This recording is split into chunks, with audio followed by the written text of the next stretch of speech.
Kad man bija 5 gadi, mans sapnis bija kļūt par vilcienu vadītāju. Beidzot, es šo sapni varu piepildīt Daugavpils tehnoloģiju un turismu tehnikumā.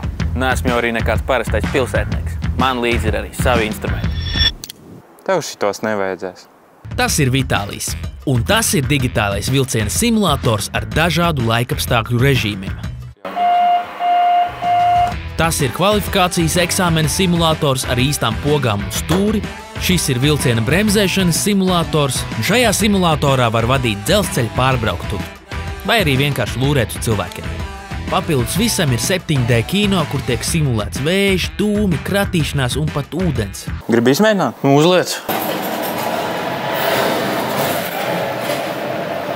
Lūk, tādas mācības ir iespējams ar Eiropas Savienības fondu līdzfinansējumu. Nāc studēt! Jo mācīties pa vilcieniem ir daudz stilīgāk nekā jums liekas.